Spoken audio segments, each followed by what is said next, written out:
Good evening, everybody.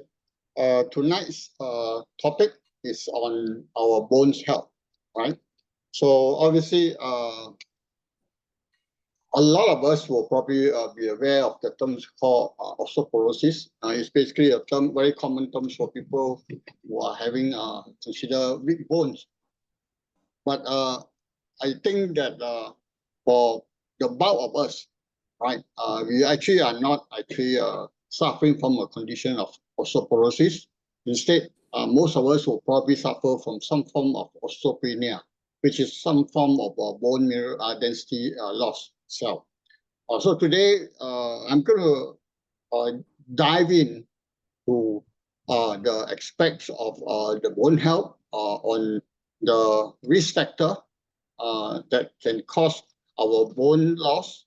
At the same time, also, hopefully, I can recommend some practical management approach for the prevention of osteoporosis, as well as for people who are suffering from osteoporosis, how to actually improve on their bones health situation. Okay, let's start. What is osteoporosis? Osteoporosis is a disease of bones that leads to reduced bone mineral density and increased risk of fracture. You can see from here that actually a normal bones, the densities are quite high. And as you suffer, if you're suffering from osteoporosis, basically the bones looks more porous, okay? Now, there is a clinical marker that we commonly use to define the degree of bone loss, right? In this case, we call it a T-score. So when you go for a bone scan, all right, normally the results will come back with a T-score, right? T-score is units of measure that measure how porous is your, or how dense is your bone mineral density. So in this case, for most of us, right, if you are having a normal bone, your T-score is normally less than more than -1 standard deviation, which is more than -1. But if you are having some form of bone loss, right, we call a condition we call osteopenia, which is actually in between the osteoporosis, the extreme case of bone loss, and a normal bone. And your T-score will be most likely is between -1 to -2.5 standard deviation. So if your T-score is lower than -2.5 or less, basically, then you are under a condition called osteoporosis. And this is a condition that normally require clinical intervention. Okay, now what are the common symptoms of osteoporosis or bone loss, right? The first common symptom is actually posture that's stoper. You can see from there that very common for older people, you get humpback, you know? And also basically this resulted in the loss of height over time. You'll find that now as you get older, you will get shorter and shorter in height, and not because of your bone strength, but rather is that your bone density, mineral density is actually getting less and less, and therefore the bones being compressed and you have a stoop posture. Another common symptoms are basically backache. You know, of course, backache can result from a lot of other causes itself. But one of the very common symptoms of people who suffer from osteoporosis are the backache, and usually occurs in the spines. All right. So these are the common symptoms itself. Right. How prevalent is actually the osteoporosis?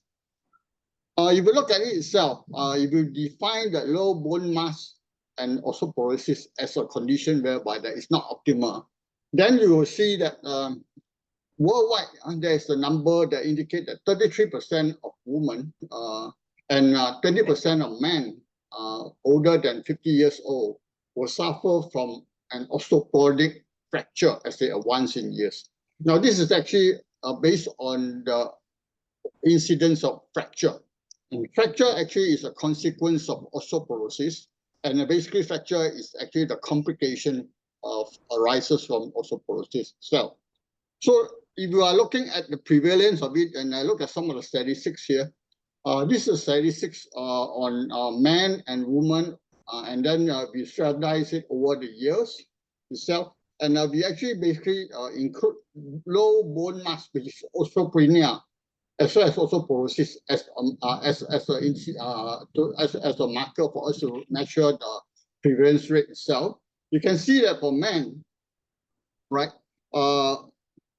the prevalence rates are lower. You will hit only above 50% of the men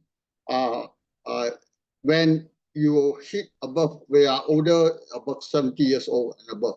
Whereas for the woman, all right, the incidence of low bone mass and osteoporosis are much higher than the man. I'll explain the reason later, all right? And you can see from there that actually at the 50 years mark itself, actually the woman is already exceeding, reaching about 60% of the woman will suffer from some form of bone loss itself. So therefore, for osteoporosis itself, right? Mr. Lee, the woman, Mr. Lee, yes. Can you enlarge your screen, because your screen is very small. Enlarge my screen for a minute. Huh? Share your slide, because right now we are seeing a small section of your entire screen. Your screen got background. Yeah, the screen has a background. Enlarge, go to maximum. On the top. On the top, there's this. Hold on a minute. Huh?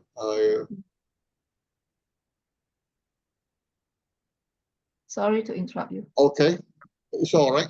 Oh yeah. Okay. Good now. It's good. Better now? Yes. Yeah. Okay. Yeah. Okay. Sorry. Yeah. Okay. Let's just continue.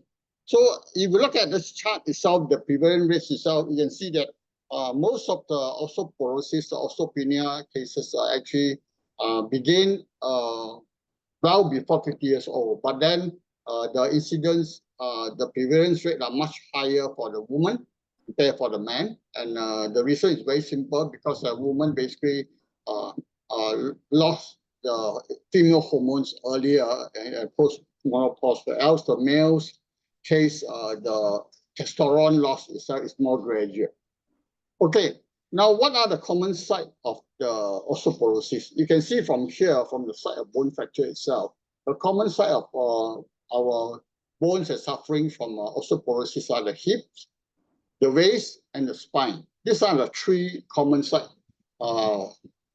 Normally we will encounter, and in the worst case, when you have fracture, these are three sites that are very commonly having fracture. All right.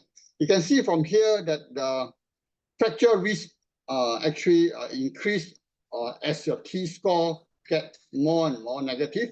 At the same time as your age is getting older, right? Therefore, for example, 50 years old with a T-score minus 2.5, which is the marker for osteoporosis itself, you have a fracture risk of about close to about above 10%. Whereas if you are at osteoporosis, suffering from osteoporosis, and you are 80 years old, then you will have a fracture risk of 25%. And therefore, the fracture risk is actually corresponding to the degree of your bone mineral density in terms of T-score, as well as actually corresponding to the age as well. As you get older, your risk of fracture is actually go higher. Okay, let's look at some of the difference between the man and woman in terms of the site, the fracture site or the osteoporosis site itself. So for the man itself, basically, you can see that the osteoporosis prevalence incidence rate will increase after 50 years old, and then it start becoming very slowly up. And which bone site is actually the most significant for the man? It's actually the what I call the femora. Femora actually is your hips bone. So for the man, the likely site where you will suffer from fracture is going to be the hips itself. Whereas for the woman, the most likely site that you most prominent site or prevalent site of the bones actually is a spine, lumbar spine. You can see from the woman itself, the lumbar spine actually is one of the most prevalent of fracture site that you experience. And therefore, you will find that from the symptom standpoint, men usually have less symptoms of backache, whereas women will have higher symptoms of backache, osteoporosis as well. This is because that actually for the woman, the lumbar spine is the one that is actually most affected. Okay, now osteoporosis can be classified into different types, right? So what are the types of osteoporosis? Osteoporosis can fall into the primary osteoporosis. The primary osteoporosis can be actually subclassified under the age-related osteoporosis, which is very commonly suffered by the men, and the post-menopausal osteoporosis, which is suffered by the woman. All right, and then there's another class of osteoporosis, which is actually called secondary osteoporosis. This secondary osteoporosis basically is osteoporosis that's caused, that have an underlying cause, right? There are many reasons that can cause osteoporosis, like medication, like nutritional insufficiency, like diseases, condition, right? Like infections and so on and so forth. We'll discuss this, including some lifestyle factors as well. We'll discuss this in further detail as we go on, right? So the important part is that the osteoporosis can be actually separated into two classes, right? The primary osteoporosis are actually of no medical condition or underlying cause, but basically is due to our body's natural conditions, right? Secondary osteoporosis is basically have an underlying cause that trigger that. Okay, so let's look at the risk factor for osteoporosis itself. Sex and age are the non-modifier risk factor. We know, as we can see from the statistic I just shown. So if you look at the osteoporosis incidence between male and female over the years of lifespan, you can see that the female incidence of osteoporosis actually start picking up after 45 years old, and actually progress once very rapidly, right? After that, this is actually the time period immediately after your postmenopausal period itself. For the male side, the prevalence rate of osteoporosis, actually, the incidence of it itself actually is quite gradual. You can see that the male, you will probably have to hit about 70 years old in order to have some sort of concern about osteoporosis for most of the people. So sex and age are risk factor, but it's something that we cannot change. At the same time, their family history also have a bearing on it. People that are having a parent or sibling with osteoporosis also tend to have a greater risk of suffering from osteoporosis. Your body frame size also matters, right? If you're having a small body frame size, then you tend to have a higher risk because that you have less bone mass to draw from as you age itself, right? So these are the non-modifiable risk factors. Okay, now let's look at the primary cause of the cause of primary osteoporosis itself. Basically, if you look at it itself, is the whole underlying reason for us suffering from osteoporosis is actually because of our body sex hormones deficiency over the years, right? You look at this chart itself, right? You can see that for the man, which is the blue line itself, right? The man's peak bone mass peak probably at about 25 to 30 years old. And then after that itself, they will have a gradual drop in their testosterone level, which is the male hormones. And this resulting in the gradual bone loss over the years, right, as you get age. For the woman itself, right, same, they have the peak bone mass at about 25 to 28 years old, right? Beyond that itself, their hormones, which is a female estrogen itself, will have a gradual drop. But after the period of menopause, right, when you actually the woman will experience a very rapid bone loss. This is because of menopause the loss of total estrogen deficiency after the menopause itself. And therefore, this is actually where the women's where most of the women will suffer a higher incidence of osteoporosis because of the estrogen deficiency of the woman itself. So you can see that for the man and the woman in comparison, basically the woman will have a higher tendency to suffer from osteoporosis because of the hormone deficiency of the female sex. Okay, now one word to talk about is that for the primary prevention of osteoporosis itself, the best approach for the prevention of primary osteoporosis is to start early, very young exercise, right? There is a study to show that the 10% increase in the peak bone mass when you are between the age of 8 to 20 years old, if you can actually increase your peak, this is a time whereby your bone is growing. So what we do is basically, in order to prevent the suffering from the risk of having the risk of osteoporosis, during the period of bone growth, we should actually increase the try to increase our peak bone mass. This is one approach to prevent age-related, hormone-related osteoporosis from happening. So therefore, between the age of 8 to 20 years old or 18 years old, this is a time for us to build our bone mass. And it is very important that for youngsters, right, you exercise and try to build a bone mass, eat sufficiently well, so that you have a peak bone mass by the time you are 20 years old. Then that will cut down the risk of your osteoporosis when you age itself. So this is one of the most effective way of preventing primary osteoporosis, right? Start young, exercise young, build your peak bone mass as high as possible during the period of bone growth. All right. Okay. Now, if we look at it, we just talk about primary osteoporosis, right? Which is actually on the hormones issue. Now, secondary osteoporosis actually is quite prevalent. If we look at it itself, let's look at some of the statistics itself. More than 50% of post-menopausal women will suffer osteoporosis are actually due to secondary osteoporosis cause, right? 30%,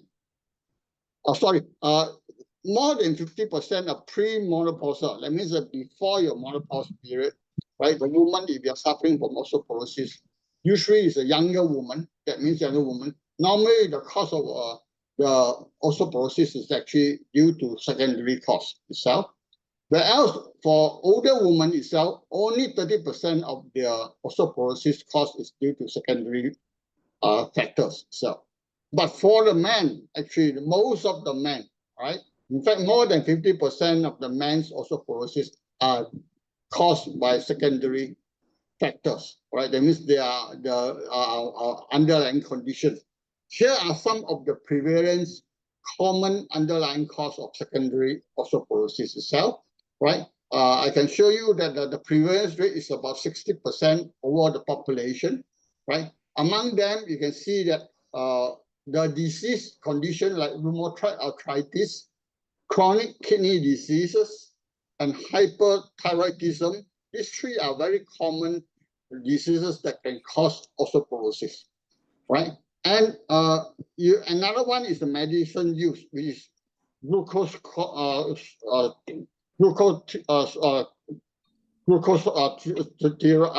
use itself. And then another one actually is a vitamin D deficiency that contribute to that. So we will discuss this in detail. We will basically explore the reason and then the action that we can take to prevent to sort of overcome this in detail. Okay, now let's look at the medical condition causes of bone loss itself. As I mentioned, there are many, right? I will highlight those that is actually more common and relevant for us. Right, among them, I will say that the group that's under the endocrine disorder, which is hyperthyroidism and diabetics itself, are the very common disease condition that can contribute to cause osteoporosis itself. Then people who are suffering from chronic kidney disease also actually have a very high prevalent rates of osteoporosis are people who are suffering from rheumatoid arthritis, which is the next topic that we'll talk about for next month itself, right? This is actually an autoimmune disorder, and they also actually can actually lead to osteoporosis itself. Of course, the gastrointestinal nutritional disorder like inflammatory bowel disease itself causing the nutrient deficiency, it will also result in osteoporosis. So you can see that there are many disease conditions that can contribute or cause secondary osteoporosis itself. Now, one of the approach actually to mitigate the osteoporosis effects of all these conditions is not to actually stop the medication, right? Instead, actually, is to learn how to effectively use supplementation, right? So this is where the supplementation for osteoporosis comes into play. Okay. Now, medication, as we say, some of medication also can contribute to the osteoporosis problem. All right. Among them, the more common one are actually the steroid for rheumatoid arthritis and the thyroid hormone, right? A medication. Also, another one which is very common for what we call the GERD, which is actually gastric acid reflux. We call it for a medication, we call it PPI, which is proton pump inhibitor. Right? This medication also can actually cause the side effect of it can lead to osteoporosis itself.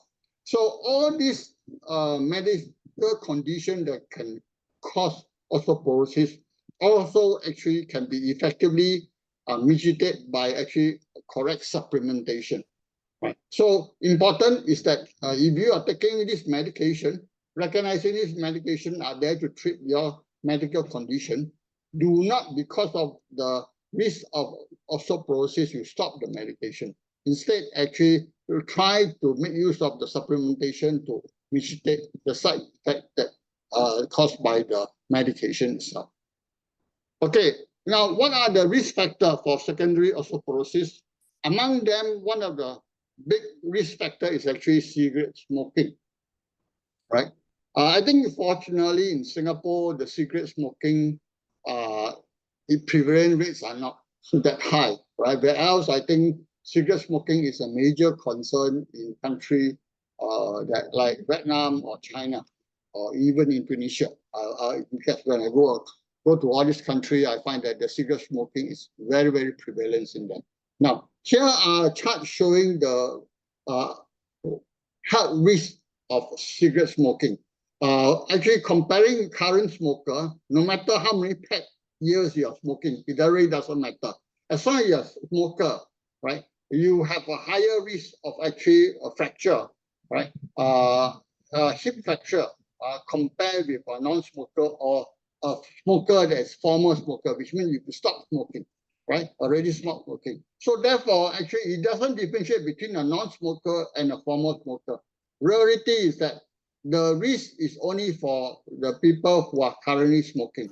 So, and regardless of how little pack you smoke or how much pack you smoke, your risk factor are almost the same, right? Stop cigarette smoking is the only way you can reduce the risk of fracture. This is very important. Remember that if you are a smoker, your risk of fracture, which is actually, that means the consequence of osteoporosis, right, is high. It's at least 1.5 times the people who are not smoking. Okay, another risk factor for osteoporosis actually is low physical activities. Well, we all know exercise will help to build our bones. But I want to highlight here, this is a very important study and the result. This study showed that the exercise can help improve the bone mineral density.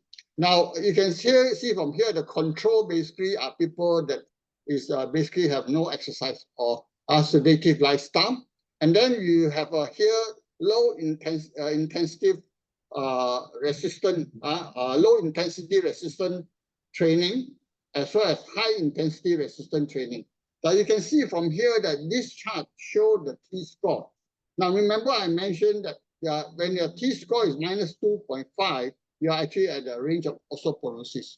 But exercise is the one of the physical condition that can actually increase and improve your bone mineral density.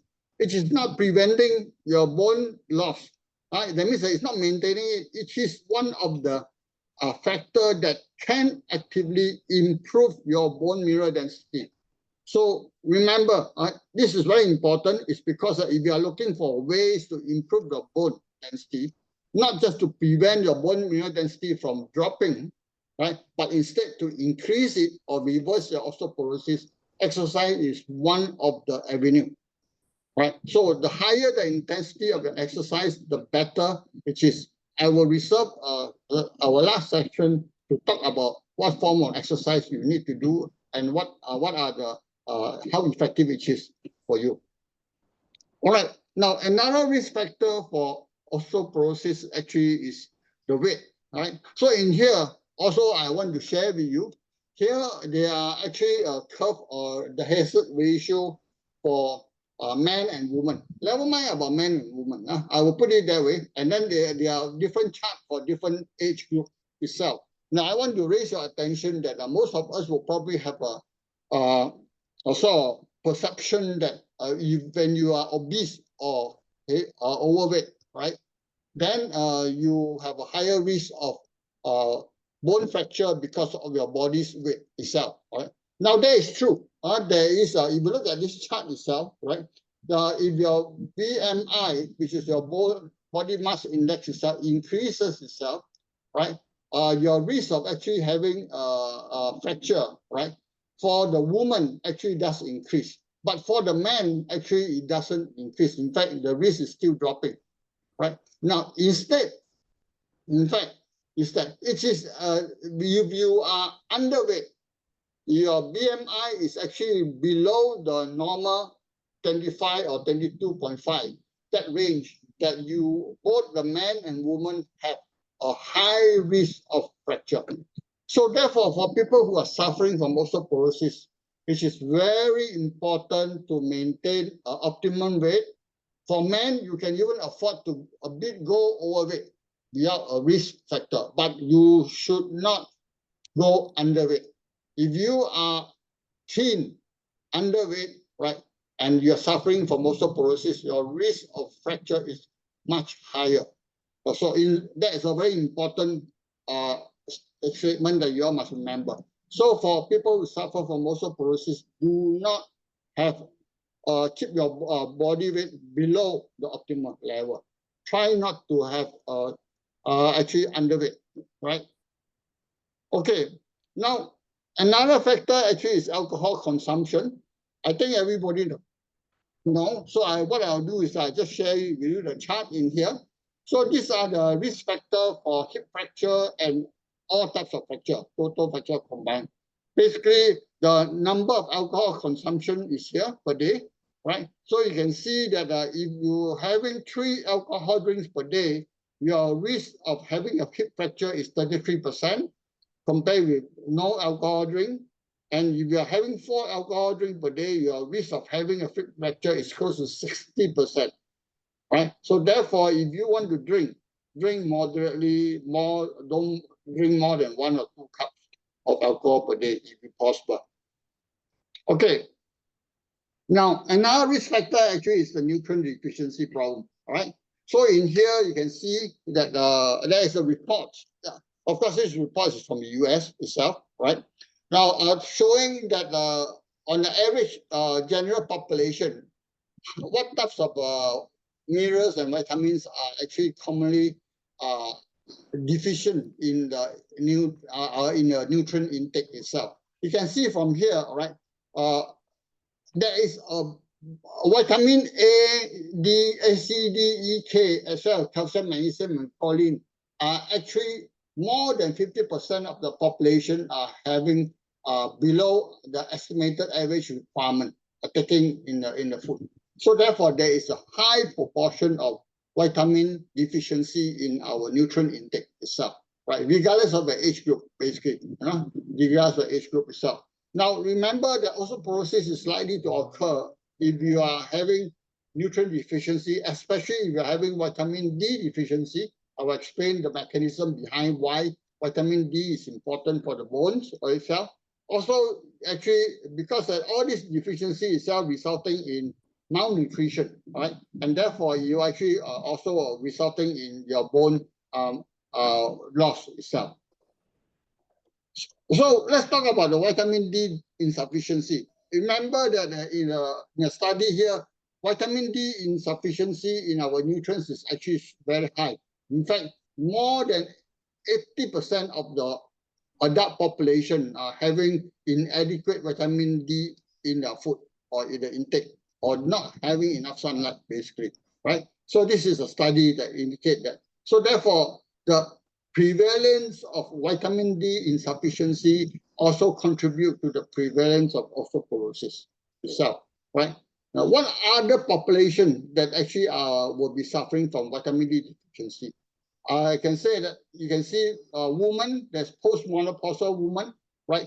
40% of them will suffer from vitamin D insufficiency, right? 70% of a patient with IBD, which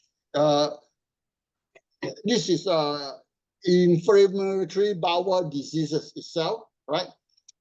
Will suffer from vitamin D insufficiency itself, and 44% of patients with steroid medication itself will also suffer from vitamin D insufficiency. So there you can see that there is a wide spectrum of condition that can contribute to it. At the same time, also our daily food intake itself actually doesn't have sufficient vitamin D in our food intake, right? What are the common source of food that contain vitamin D? Just for your information, itself, the common food source are the salmon, mackerel, sardine, tuna, which are the fish side, then mushroom and eggs itself. But the amount of vitamin D for mushroom and eggs itself are actually not high. Actually, the richest source actually are from the salmon. Of course, we also can have vitamin D through sunlight.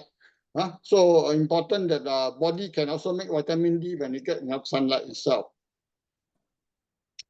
Now, okay. Now, here I want to pause a bit and just to ask everybody. Now, if you were to go and see a doctor about osteoporosis, in the past, I think that a lot of doctors will recommend that you take supplement with calcium and vitamin D, right? These are very common recommendation from the doctors itself. And in fact, most of the nutritionists, if you were to approach them, they will also recommend the same, that if you are suffering from osteoporosis or some form of osteopenia, so the best supplementation is calcium supplement as well as vitamin D. Now, here are actually the latest study that we have found that have shown that combining calcium and vitamin D supplementation is not enough to prevent fracture risk itself. In fact, in osteoporosis prevention, what they call the U.S. Preventive Service Task Force recommend against supplementation in post-menopausal women for using calcium and vitamin D supplement, because they say that calcium and vitamin D supplementation has not been shown to reduce fracture risk itself. Right? This is a standard, a very authoritative recommendation across for people who want to use supplement itself. Now, there are many other studies lately that actually have shown that calcium, vitamin D, or calcium plus vitamin D supplementation has no effect on bone mineral density at any site in healthy pre-menopausal women, right? There's also another study by JAMA, reported by JAMA itself. It's a systemic review and a study itself. It states that vitamin D supplementation alone or with calcium was not associated with reduced fracture incidence among adults without vitamin D deficiency, osteoporosis, or prior fracture. In fact, vitamin D plus calcium was associated with increase in incidence of kidney stone, So there is a caveat here that if you even you want to supplement vitamin D and calcium, you need to watch out for over supplementation of it itself, right? We will talk about a bit later about the risk of actually excessive supplementation of calcium, right? So very important in here, all right? In this JAMA systemic review and meta-analysis conclusion is that use of supplements that include calcium, vitamin D, or both compared to no treatment was not associated with a lower risk of fracture among older adults. Now, bear in mind, all right, that means that what you're saying is that calcium and vitamin D supplement, right, might help to slow down the progression of osteoporosis, but it does not able to stop or reverse the osteoporosis. Basically, you will not prevent bone fracture. All right. So this is actually a very clear conclusion from all the studies so far. Okay. Now let's to understand why and how the bone health works itself. Let's look at this chart. This chart shows that actually when you are taking calcium through a diet itself, right, you will need vitamin D, all right, to help the calcium from the food to be transported into your blood, right? Your calcium in the blood itself basically will need another vitamin, which is actually vitamin K, to move it into your bones itself. So this is actually the whole process of how calcium is transported to your bones itself, all right? So, of course, your calcium in the blood doesn't mean that the calcium in the bone. So there are different is that. So if you have excessive calcium in your blood itself, it can also cause another condition, which is called hardening or calcification of the blood vessel, right? So hardening or calcification of blood vessel can be a condition that can affect your heart blood vessel, and actually it can be a very dangerous condition for the heart, right? Hardening of blood vessel. So this is the process of actually calcium transportation into the bones. So calcium can need two transporter. One is vitamin D, right? The other one is vitamin K2. These two are the key component of transporter that can move calcium effectively into the bones. Okay, now let's look at excessive calcium intake, right? Now this is a very significant and important study that show you that those response of the calcium intake to cardiovascular mortality. That means the risk of cardiovascular disease death itself, right? This response curve is a U-shaped curve, which means what? Which means that actually, if you are taking calcium, there is an optimum point of calcium amount you should take, right? If you are not taking enough calcium, you will also have a high risk of cardiovascular mortality, right, in here, right? If you are taking excessive calcium, you also have increased risk of cardiovascular mortality. So therefore, it is very important to recognize that actually the dietary calcium intake is associated with a U-shaped cardiovascular mortality risk itself. So there is an optimum range of calcium you should take, not more and not less. This is what we call the calcium paradox itself. Okay. All right. Now, calcium supplement. Here, I will show you another study on the calcium itself. Right. Calcium supplement without co-administered vitamin D. That means that if you take calcium without vitamin D, actually you will have a higher increased risk of heart attack. Now, these are the chart showing heart attack. If you have calcium and calcium, right, without calcium, with the calcium supplement and calcium alone, right? So we can see from here that actually the risk of incidence of having a heart attack, stroke, as well as the death itself are higher if you are not taking calcium with vitamin D. Okay, now we talked about vitamin K just now in the calcium transportation flow itself. Now, what is vitamin K? I think we all are familiar with vitamin D, right? But vitamin K is more recent types of vitamin that actually begin to take prominent positions itself, right? So let me explain what is vitamin K. Vitamin K can be subdivided into two forms. Vitamin K1, which is found mainly in the greens vegetable, and vitamin K2 basically can be found in another two forms, MK4, which can be found in the cheese, the meat, the eggs, right? And MK7 found mainly through the fermentation, in the fermentation of natto beans, in the beans fermentation side. So these are the forms of vitamin K, right? Now, the function of vitamin K itself, vitamin K1 actually have a function of actually is basically we all know in the past, vitamin K actually is for blood coagulations, right? That means vitamin K helps in our blood coagulation itself. It's a coagulating factor. But vitamin K2 have additional actually function more than K1, is that it also help to actually prevent arterial calcification and helps to transport for the bone formation. So these are the vitamin K2 additional function compared to K1 itself. Now let's compare the amount of vitamin K2 that we need to take adequately for based on the daily requirement itself.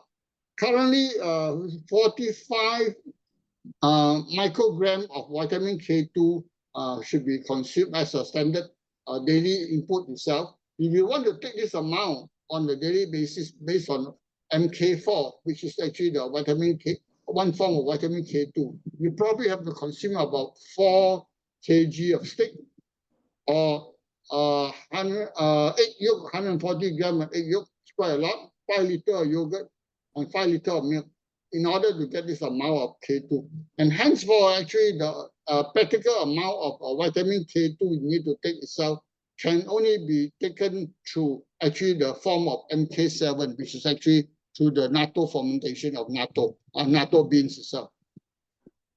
Okay, now let's look at this chart. This chart will be a very interesting one for actually for a lot of people. We talk about vitamin K have one additional function, which is then K1 is actually in order to actually prevent calcification of artery. What is the calcification of artery? How does it impact us itself? Here is a chart to show you that very common for us, right? We go nowadays we say that we have a heart problem, then we go for a stroke. Then the doctor say how many of the artery is blocked. They check, go for endoscopy, they see how many arteries is blocked, and your heart basically have 4 main arteries itself. And then you say how many percent is blocked, and then the percentage of block itself, they will tell you the risk of actually your having a heart attack. So here is the chart that's showing you that if you are having artery, let's say that you are having 4 arteries calcified, right? Your chance of actually dying in between 6 years is at 73%, assuming you are not having any treatment, right? So if you're having 3 artery blocked or calcified, we call it, right? You have 50% chance of dying between 6 years. Right? It is a very important for all of us to recognize that if you are diagnosed, right, with your heart artery is being blocked itself, right? Don't sit there and attempt to use internal medicine approach. And hopefully that by taking supplement or doing something that you will able to clear artery. And don't listen to all the talk about that any form of supplement can help you to clear artery. All right. You should go for surgical and medical intervention as soon as possible. You can see that the risk of dying is very high if your number of block is increased itself. All right, so this is very important, just a word of advice. And as a consequence of actually, this is as a consequence of the artery being calcified, being blocked, right? So we just mentioned that vitamin K2 actually can alleviate vascular calcification. Where are the evidence? These are the evidence itself, right? And in fact, this evidence are quite recent. It's because it is only recently that we have more and more of the study, and therefore we are able to come out with credible reports indicating the certainty of actually vitamin K function itself. So one of the very credible study is based on 14 clinical study trial, comprises of 1,533 patients trial itself. This is the meta-analysis itself, right? Have concluded that vitamin K had therapeutic potential to elevate vascular calcification, especially coronary artery itself. So this is a very recent study report, meta-analysis on 2023. Another one, which is actually on healthy 16,000 women patient, meta-analysis as well, also concluded that vitamin K2 intake reduced the incidence of coronary heart disease itself. So I think there's a lot of others. I would not delve with it itself, right? So basically, vitamin K has been proven now that it actually can help to alleviate vascular calcification. Now, vitamin K, we mentioned that it's a transporter of calcium to the bone. So therefore, how does it help in our osteoporosis case of reducing the bone fracture? Here are the study, and among them, I'll highlight one. Here you can see from here that the incidence of a bone fracture itself, compared with taking vitamin K compared with placebo, which is not taking vitamin K supplementation, right? Over the years of 3 years, 4 years itself, you can see that vitamin K are able to reduce the bone fracture. So this is a very visual presentation of how vitamin K can reduce the bone fracture. But very important, I think I want to highlight there is that we are talking about vitamin D and calcium not able to increase the bone mineral density. That means improve the T-score. It is the vitamin K that is the only supplement to date that we have evidence showing that it can improve the bone mineral density. So if you want to improve your osteoporosis and reverse osteoporosis, there are two practical approach. One is exercise. I mentioned exercise can improve our T-score. Another one is actually vitamin K supplementation.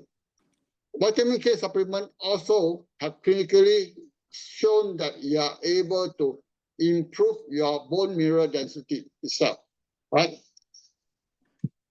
Okay, now we look at some of the synergistic effects of K2 plus D.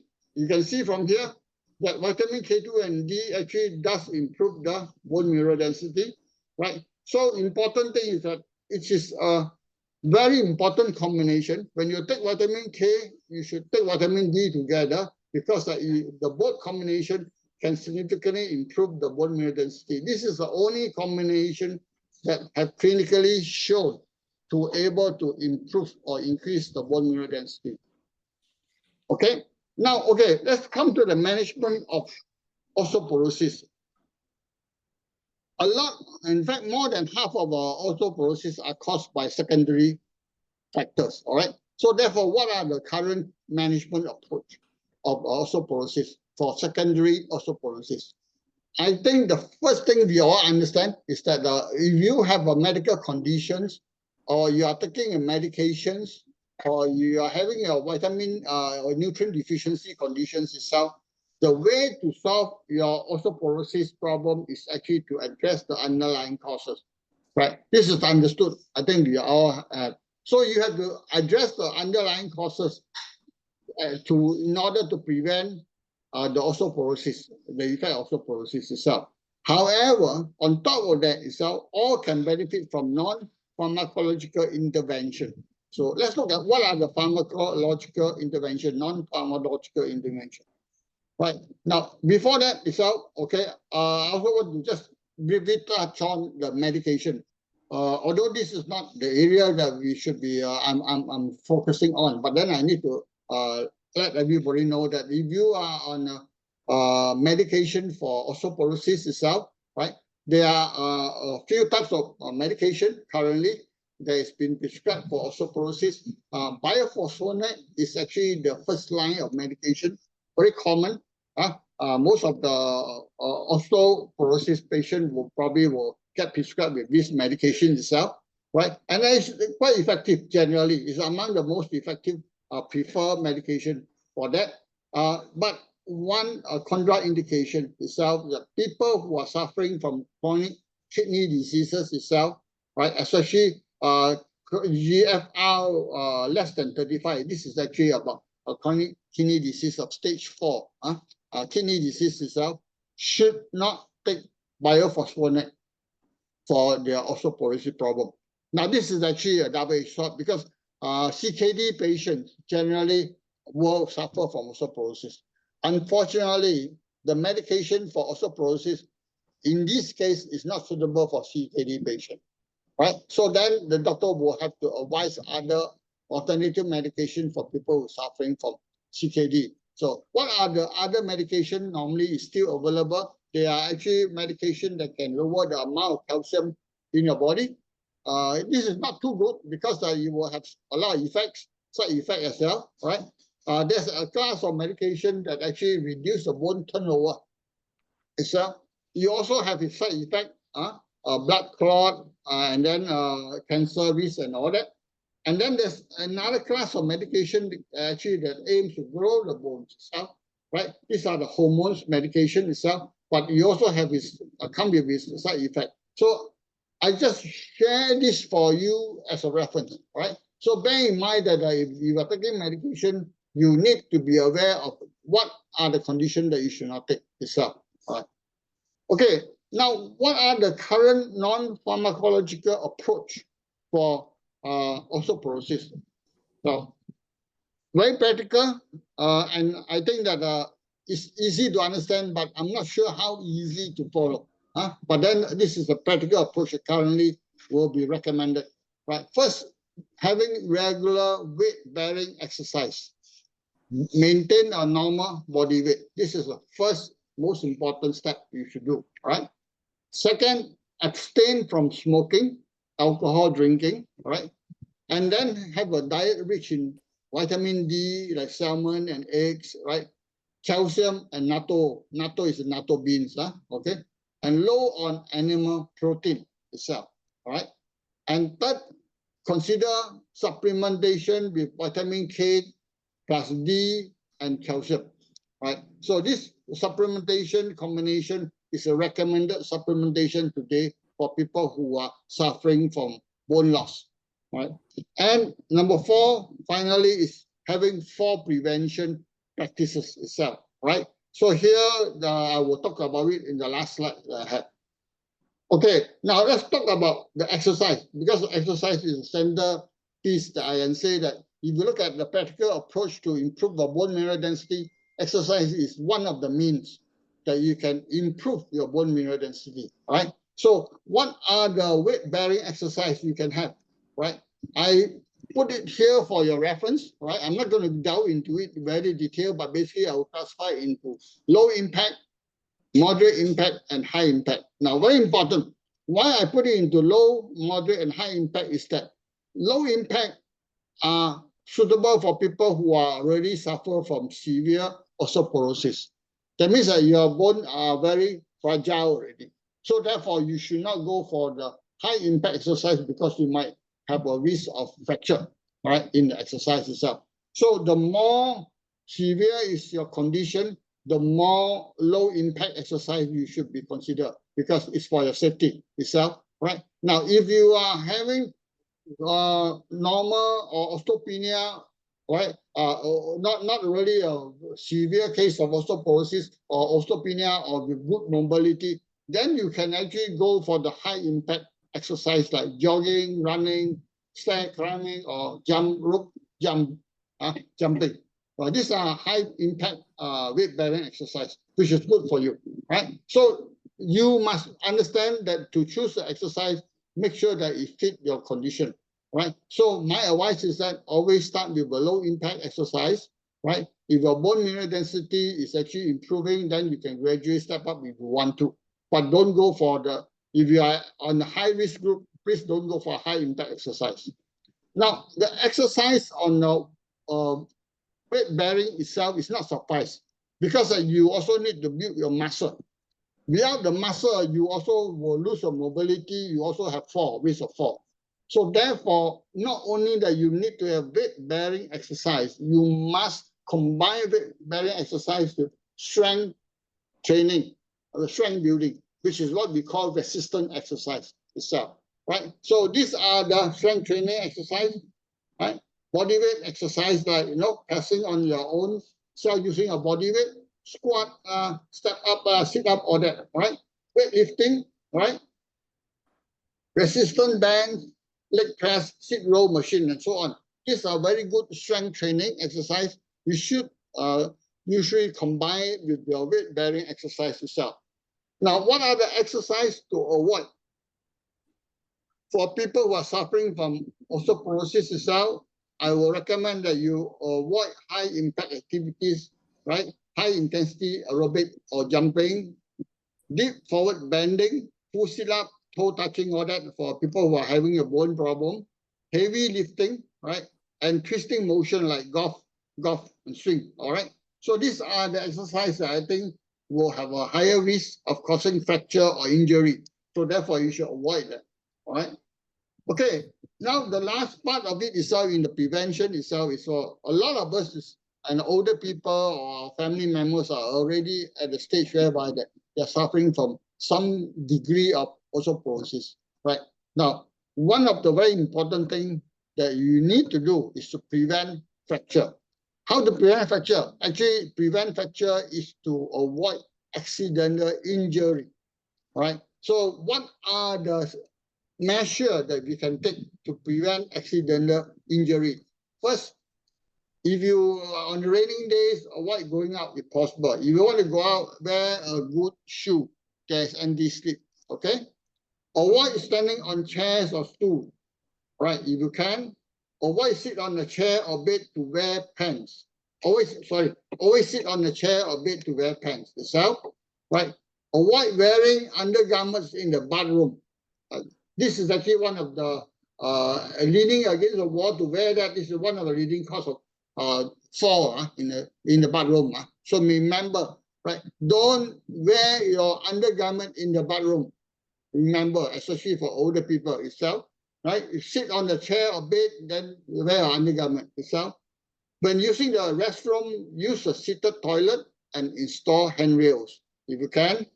Keeping bathroom floor slip resistant or keep it dry if you always can. Try to keep it dry or slip resistant. Do not lock the bathroom door from the inside, right? Especially at night or even during the day. If possible, install emergency bell to call for help if needed. Right? This is a very important measure for old people. Very important. Use handrail when climbing stairs, right? Clear the floor of clutter, right? And be extra careful when the floor is wet, right? At the same time, if waking up in the middle of the night, sit on the bed for 2 to 3 minutes first. Let the blood pressure go normalize before standing up. Turn on the light, then get up, right? Don't just jump up straight away. You might faint and fall as well, okay? These are important preventive steps that we recommend for people, especially for old people, right? Remember, old people cannot fall. Once you have a fracture, it's a very complicated matter. Very complicated. It really affects the quality of life. So, and it takes a long time, and in fact, you probably will never fully recover from the fracture itself for old people. Okay, now the supplement that is relevant in this context, I will use this supplement as an example. For those who are not Atomian itself, your benefit of learning from this is that you can see how I choose supplement. I think that you should not just say that because it's not Atomy members, so therefore I'm not interested in that. But rather make use of this as an exercise to know how to select the right supplement for yourself. Right. So Atomy itself have 2 products that actually have calcium in there. Right. So the tri-active calcium actually is calcium have the ingredient is calcium, magnesium, vitamin D, and vitamin K. The Atomy calcium, in this case, only have calcium, magnesium, and vitamin D. and the amount of it for each capsule is all stated here, and I put it on a table for comparison itself. Their requirement dosage is actually for triactive calcium is 3 tablets a day, right? Whereas atomic calcium is actually 4 capsules a day. So therefore, the total amount of the calcium they take a day for triactive calcium is about 1,350, magnesium 650, vitamin D is 1,800 IU, and vitamin K is 210 microgram, right? So in comparison, atomic calcium only have 3 ingredients, and the amount of vitamin D are 644, which is about 3 times less than the vitamin D in triactive calcium. Now, if you have understand the benefits of having vitamin K and vitamin D plus calcium supplement itself, from here, I think you will understand which calcium is best for the osteoporosis itself. So I will recommend, obviously, that if you look at it itself, triactive calcium is a more suitable form of supplementation for osteoporosis itself. But now, remember, the recommended dosage is 3 capsules per day. This atomic calcium is 4 capsules. And their recommended amount itself is very important for you to recognize that, for instance, that the vitamin D is 1,008 IU, which is just enough for a daily requirement. Whereas the atomic calcium, the vitamin D is actually below the daily requirement limit itself. And atomic calcium doesn't have vitamin K, in fact, in the composition. Okay, now calcium side effect, I mentioned already, right? There is a risk because of the U-shaped effect of a cardiovascular risk. I'll skip that. But important thing is that the upper limit for the calcium intake is 2 grams per day for adults, all right? So for children, I think that you have to be careful. If you want to give children supplementation, do look at this as a guideline. For instance, that if you are taking a calcium upper limit is 2 grams per day for adults, what it means, go back, right? What it means is that you probably can take only about 4 or 5 tablets maximum based on this calcium, based on the triactive calcium requirement itself, right? So therefore, there is a limit for you because the upper limit is important to prevent you suffering from kidney stone, kidney failure, and the risk of heart attack, basically, right? Now, what are the applications for triactive calcium itself? Of course, we talk about it, it's actually very suitable for the supplementation of weak and brittle bones, bone loss, right? Preventing tooth loss, people who suffer from high level of potassium in the blood, we call hypokalemia, right? Or people who suffer low level of calcium in the blood, hypocalcemia, right? And people who are suffering from indigestion itself, all right? Okay, now, I talk about magnesium also is because magnesium is part of the formulation in the tricalcium as well as calcium itself. Now, what are the benefits? Actually, magnesium itself not only benefits for the bones, right? Magnesium also benefits for a lot of other applications, especially for irregular heartbeats, chest pain, cystic fibrosis, for people who are having a nerve problem with type 1 diabetics, fibromyalgia and hearing loss, osteoporosis, and so on. And now even for the relief the symptom of PMS itself. So magnesium also have its benefits itself. So therefore, that's the reason why the calcium formulation you always combine with magnesium, because it also actually synergistically helps in bone health as well as a lot of benefits from that. But one caveat is very important is that people who have kidney problem should avoid magnesium supplementation. And therefore, what I'm saying is that if you have kidney problem, especially you have severe kidney diseases itself, then you should avoid the tricalcium or atomic calcium supplementation as a guideline because of the magnesium component in that, right? So remember, so what I'm putting here is that while the formulation is quite comprehensive, right, having magnesium and calcium combined, but then with this combination, there is also one risk factor. It's not suitable for people who have kidney problem, okay? All right, today is this is the end of my session today. So I think I'll pass back to